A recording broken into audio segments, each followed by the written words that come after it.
Alright, peace and greetings, YouTubers. Okay, so I've been kind of MIA for a few weeks or months, and I'm in a state where I'm kind of dealing and managing with a bunch of different things and kind of reevaluating where priorities are. It has nothing to do with my YouTube videos because I was just actually out of town for 2 months, but just more so where I'm at currently in life and where I plan on going and stuff like that. So I just took some time for me. But to kind of sum things up, my father actually passed away on the 11th of July. And so for the last 7 or 8 weeks, I've just really been just going on a journey for myself. Probably spiritually and just mentally, and just really learning how to process things. And what I'll say, what's been the most peaceful about this entire situation, I was going to say journey, but I didn't ask to go on this one. I think the most peaceful part is like, one, I have no regrets for anything within my relationship with my father because we ended on great terms.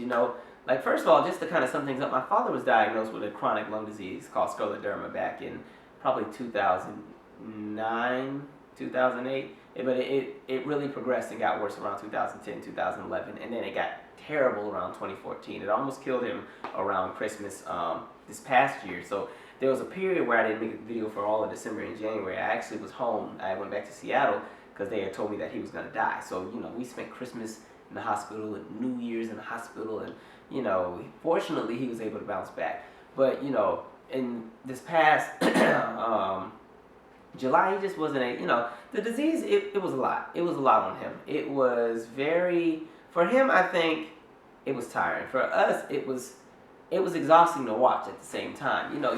You want your relatives and stuff to live forever and be here, but you also don't want to see them struggle. And when you watch a person go from being active, muscle, macho, bodybuilder, I build windows because I retired out of the military and I can build a fence by myself and I climb on the roof to put the Christmas lights up and I pull the boat. You watch somebody go from that to an individual who, he's dependent on like 5 different oxygen machines and he can't walk up the stairs without having to sit down and catch his breath for 30 minutes, and you gotta cut his hair now, you gotta help him get dressed, you gotta help him check, stuff like that. When you watch somebody go from one extreme to the other, it's very mentally draining for both people involved. And my father was not one where he wanted people to have to take care of him. He wasn't one where he was at the point where if he couldn't take care of himself, he's like, just don't worry about it. Just let me be, kind of. But going back to what I was saying, what was most peaceful about this entire thing is that I have no regrets on anything. During this entire process, especially the last 3 years when his disease really kicked in, I was always in communication. And even though I lived 3,000 miles away, I was always making an effort to visit. I always called every day. We talked. Like, honestly, the funniest thing, because he died, well, technically it was 1 a.m. on the East Coast, so it was technically Sunday. On the West Coast, it was still 10:30 when he had died. It was like 10:38. But, that day before, on that Friday, we were just on the phone laughing about Donald Trump. And I was talking about how crazy it was. And, oh, Dad, don't worry. By the time, 2016 his people going to be, Donald Trump won't even be we're just having our regular political discussions. Because we would always get into these really good little political debates on the phone all the time. Because, like, my father had, he wasn't able to work anymore after 2010 because of his disease. He was forced into retirement.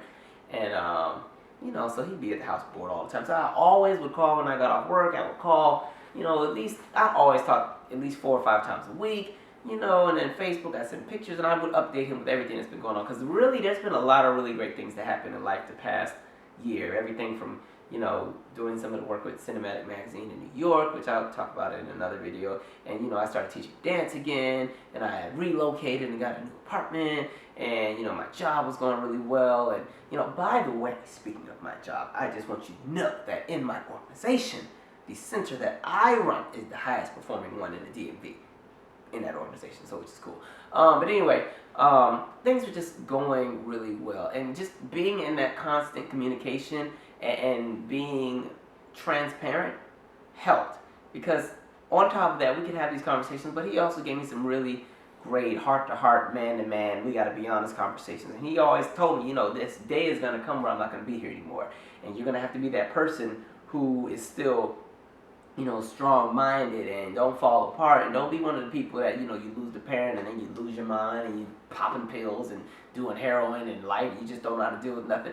Like, I think because he knew that his time was coming and we all kind of knew at the same time, it helped to get our mindsets ready to deal with the possible outcomes that were on the way. I'm not saying that it makes it better because it still hurts and you still would like to see these people again. But at the same time, it makes you so, like, what I'll say is I didn't know how strong I was until my father died. I'll say that. Even the day finding out that when he died, that moment, there was no tears, there was no rolling on the floor. It was just like I was at like a moment of peace. Because honestly, if you had experienced what I experienced in December when they thought he was going to die the first time, like watching this man have to be forced into a machine and the machine's trying to breathe for him, but he's still trying to breathe on his own, and he's on the thing choking, and there's people in the hospital room crying, and the doctors and all these machines and just noise, and I was like, look, all of that. For some reason, I was just at this like place of peace because I'm like, okay, finally, he can finally just, he said he can be happy again because like that disease just sucked up his soul. It was so aggressive and it just really altered his entire lifestyle that I think he was dealing with. I think it's depressing or I think you fall into a system of depression when you can no longer do basic things like tie your shoes. When you can no longer, you can't even go to the bathroom on your own. Stuff like that just makes you, especially as a man and as a black man, because in this society, the only thing a lot of black men literally have is their ego and pride, because we get broken down in so many other ways structurally. When you don't even have that and you feel like you don't have your dignity anymore, that's a hard thing to deal with. But when he died, it was sad. That definitely hurt, but I knew that finally all that nonsense he had to deal with, because he had to take like 30 pills a day. He had an actual pump with the stents that was installed, and surgically implanted. He was actually waiting for a double lung transplant for November. And the most interesting thing is that he had just came from the doctor Thursday, and they were like, "Oh, he's doing so good. We're gonna bump up his lung transplant because it was supposed to be next July. They're like, we're gonna do it in November." And so to watch him just like boom, he's going like that. I'm like, oh wow. So this has been an experience. But at the same time, it's also opened my eyes to a lot of things. But going back to what I was saying, the peaceful aspect of this is that I don't have any regrets. Another peaceful thing, and advice that I would give to people when you're beefing with your family and stuff, because a lot of people do, and then they be the ones that they be recreating the whole scene out of Imitation of Life at the funeral and stuff, is really you make your peace with everybody, and you really just make sure that these people know that you love them and vice versa. So I don't have any negative, oh, I wish I would have, shoulda, coulda, woulda. Even with me living 3,000 miles away, there's no guilt for not being there when he died. Because the other thing is, we had such a good conversation, maybe like a week before he died, where we just really had like that heart to heart. And he just was like, I know you're on your journey, you're trying to find yourself and figure out your life, but I want you to know I'm proud of you. You went to college and you did this. You spent the last 5 years of your life actually helping other people, and you have all this talent, and you're trying to figure out how to balance it, and you've exceeded my expectations. And when you get a conversation like that from your parent in a time period where, us millennials, it's just not looking good for us, and, you're trying to put your life into perspective, and nothing makes sense, and, everything is just a roller coaster. That was the most stabilizing conversation I had ever had in a really long time, especially coming from him, because my dad is he doesn't share a lot of feelings. I'm kind of the same way, but I'm just very animated, and I like presenting, I guess, so maybe I come off as more personable, but, when it comes to like sharing feelings and stuff, I'm not good at doing that. But, he did that conversation, and it just made everything just come into perspective, and it just made me realize, okay, I'm on a journey and I'm where I'm supposed to be. So that kind of helps. So it's like there's no feeling of, oh, I didn't live up to his expectations and he never, got to live to see me amount to anything. There's none of that. And that's one of the most therapeutic feelings. Let me do a quick time check. Okay. But this has been a very eye-opening experience. There's just a lot of things. One thing that got me, is you learn that a lot of times you are going to be on your own for a lot of things, and I'm not talking about family. I'm talking more so. When he died, I actually went to work the following day, only because I went ahead and bought my plane ticket, and I was going to fly home like 2 days later.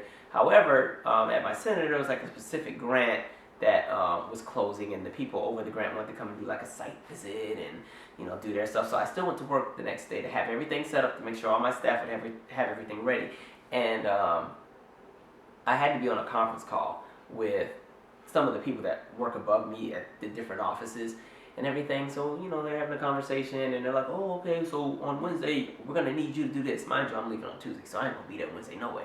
And so when they asked me, this, that, and third on Wednesday, my boss had jumped in and was like, oh, he's not going to be here. His father just passed yesterday. And for some reason, they just kept going with the conversation. And that just opened my eyes. Like, what? Oh, dang, ain't y'all not going to give like a condolences or a... Dang, but it just made me realize, okay, clearly, yeah, you're gonna have to really just kind of do this thing for yourself, and working for other people and making other people money is not always the best type of thing to do because, hey, they don't really care about you like that. So, yeah, that opened my eyes to a lot of things, and then just some of my relationships with some people. I don't really cut people off. There's something about being a Leo. We're just loyal. We put up with everybody and they BS. But, there's been a few relationships that have kind of, I haven't cut people off, but I've just kind of started to see people for what they are. And it's not a bad thing. It's just a thing where there's some place that I'm not trying to be at the moment. But going back to everything, my father really, he was a really great guy, I'll say that. He was always around. I know there's the narrative that black fathers are never there and they're not supportive, but I can honestly say my dad was there from day one, always. And even when my parents had temporarily separated, my dad wanted to be so involved that we actually lived in this apartment complex called like Drake Apartments in Tacoma, Washington, way back when I was like 4 or 5. And me and my mom stayed in one apartment, and my dad still wanted to be present, so he literally got an apartment across the street. So it was like, he lived literally across the street in a different apartment. So if I was getting on my mom's nerves, she's like, go on to your dad's house, go on. And then if I was getting on, he's like, go on to your mom's house, go on, get it. So, he was always present. And he had so, I don't know, he just had like a heart to give. Like my parents have had so many foster kids and so many kids they've taken in. Including, even like my brother is adopted. He's still family. He's actually still family, but we adopted, or they took guardianship of him from another relative. But like, just looking back, like I think I get my humanitarian spirit probably from my father, because he's always going out of his way to make sure that everybody is okay, And I don't know. It's kind of an interesting thing to lose a parent because you don't know how to process it all, and I'm still dealing with it in my own way. I'm not gonna sit here and act like I've just been in life is all and everything comes together for a reason. Nah, because about 2 days after when it finally sunk in, I had a little moment where I just had to lay and just let it all out. But I don't know. I don't know. He had it so together up here that it rubbed off on everybody else in the family, and even the funeral was such a joyous occasion. It wasn't even sad. Nobody cried. We didn't cry at the funeral. There was lots of singing and clapping and just telling funny stories of stuff that happened. And even at the graveside, I thought that's when I'd be out on the floor rolling on the. No, I was good. Like it was just. I mean, it was interesting sitting there and you're looking at the casket and you know that your parent is in there. But something I was just at peace, and I was like, I'm good. I am so good. Now, I'll tell you what I was not good about. Okay, now, mind you, he was a retired vet, so they did do, like, the military salute.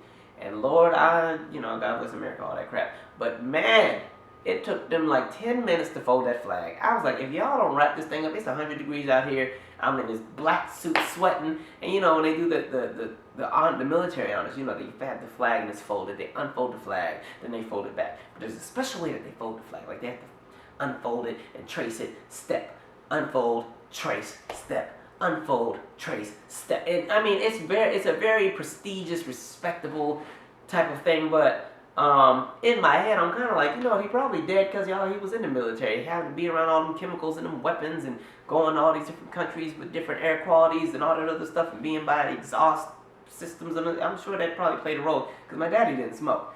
But anyway, that was probably my only beef with the funeral. But I mean, even the funeral was nice, and they released the doves, and I mean, my biggest concern right now is just making sure my mother's okay. I had her come back with me to DC for about 2 weeks just to kind of escape because we don't have any family in Washington State. It's just us. But what's my time? I'm just ranting. Okay, let me wrap this up. But yeah. So in this experience, I'm learning to find a deeper understanding into everything and not just take everything at face value. I think everything happens for a reason, and I think this has really helped me to really just evaluate what I want to do next in life.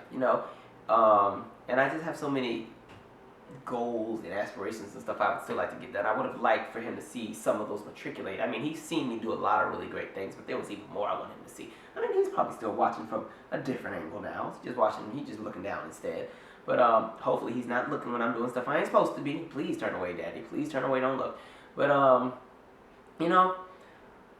don't know. Long story short, I'm going to be alright, so y'all don't have to worry about me. By the way, I am going to try this week to upload a video every single day for the next 7 days. Just for this week. It won't be every day forever because that's annoying and y'all be done started unsubscribing. But I'm going to at least try, just to kind of be more consistent. What else? I mean, that's kind of it, Anyway, appreciate your loved ones while they're here. If you one of them rebellious teenagers and your parents get on your nerves and you just can't stand them, remember you could be in a position where you don't have any. Yeah, I'd say appreciate your loved ones while they're here. And I'm not crying. My voice is just cracky today. I don't know what's going on with that. But appreciate everybody while they're here. And, we will just see where everything leads us. Anyway, I'm out. Subscribe and look for me tomorrow. See you.